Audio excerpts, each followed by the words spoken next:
नमस्कार माझ्या सर्वांना. मी शिवानी गावाकडच्या स्वादमध्ये आपलं खूप खूप मनापासून स्वागत आहे. तर आज मी तुमच्यासोबत शेअर करणार आहे लसूणी सेवची रेसिपी. चला तर सुरू करूया आजची रेसिपी. त्यासाठी मी 15 ते 20 लसणाच्या पाकळ्या शिलून घेतलेल्या आहे. त्यामध्ये 1 चम्मच जिरं व 1 चम्मच ओवा घालायचा आणि याला आपण अगोदर पाणी न घालता बारीक करून घेऊ. जितकं बारीक होईल तितकं. त्यानंतर मग वाटलं असतं त्याच्यामध्ये थोडं असं पाणी घालू. 2 ते 3 चम्मच पाणी घातलं. आता याला आपण बारीक असं फाईन पेस्ट जितका होईल तितका करून घ्यायचा आहे.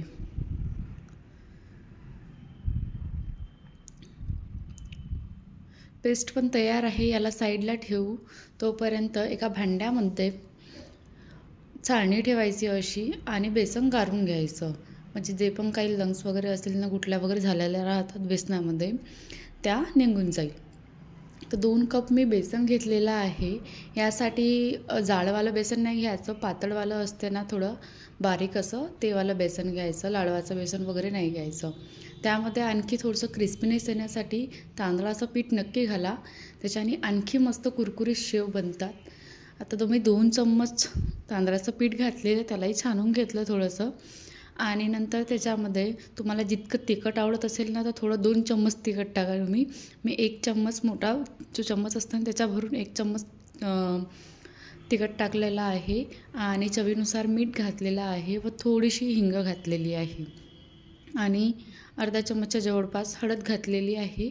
आणि थोडासा धनिया पावडर घातलेला आहे. आता हे कोरडं इन्ग्रेडियंट जेही आहे ते सर्व मिक्स करून घेऊ. आणि नंतर त्याच्यामध्ये 2 चम्मच मी तेल घातलेलं आहे. आता हे तेल जे आहे हे पूर्ण बेसनाला आपल्याला लावून घ्यायचं आहे, जोडून घ्यायचं आहे पूर्ण. जितकं मोहन टाकून ना आपण त्यामध्ये की बरोबर होते की नाही होत, जेव्हा आपण पूर्ण बेसनाला लावून घेऊ त्यानंतर आपल्याला कळेल की मोहन कमी झालं की जास्त झालं. आता बघा बरोबर मूठ बनत आहे, म्हणजे मोहन बरोबर झालेला आहे. अगर कमी होत असेल तर अर्धा चम्मच आणखी तुम्ही टाकू शकता किंवा कमी करू शकता. नंतर बनवलेला जो पेस्ट होता लसणाचा तो घातला मी त्या छाणणीमध्ये. आणि त्याच्यामध्ये थोडंसं पाणी घातलं आणि म्हणजे 2 ते 3 चम्मचच टाकलं पाणी. आणि पूर्ण असं पाणी छानून घेतलेलं आहे. आणि जो कोरडा मसाला आहे त्याला साईडला ठेवून दिलेला आहे. तो काही कामाचा नसते. तुम्हाला भाजीत वगैरे टाकायचं असेल टाकायचं, नाही तर फेकून द्यायचा. नंतर बाकीचं हे जे पाणी आहे आणि बेसन आहे हे सर्व हाताने वगैरे मिक्स करायचं. असं सेवचं तसं पण बॅटर थोडंसं पातळ असं असते. अशा प्रकारे बनवून घ्यायचं. आणि साच्यामध्ये भरण्याचा अगोदर साच्याला स्वच्छपणे पुसून घ्यायचं. नंतर तेलात थोडंसं तेल लावून घ्यायचं आणि असं बंद करून झाल्यानंतर त्याच्यामध्ये मिश्रण फिलअप करायचं.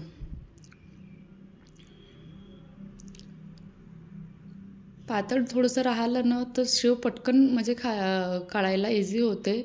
अगर घट्ट राहिलं ना तर शेव लवकर निघत नाही, म्हणून थोडंसं पातळच असते शेवचं मिश्रण. आता मी अगोदरच तेल गरम करायला ठेवलं होतं. आता गरम झालेल्या तेलामध्ये पटापट शेव काढून घेऊ. थोडंसं एकदा पलटवून घ्यायचं दुसऱ्या बाजूनी पण. आणि 1-2 मिनटामध्येच पटकन शिजून जाते. जास्त काही असं लागत नाही त्याला शिजायला वेळ.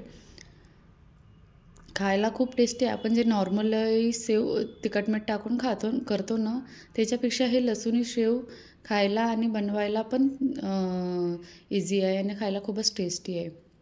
बनवून बघा तुम्ही पण. अशा प्रकारे मी सर्व शेव काढून घेतलेले आहे. तुम्ही ठोकर शेव पण बनवू शकता याचेच वाले. मी बारीक शेव बनवले. याच्या ठिकाणी बारीक पातीच्या ठिकाणी ठोकळवाली पाती लावायची आणि ठोकर शेव काढून घ्यायचे.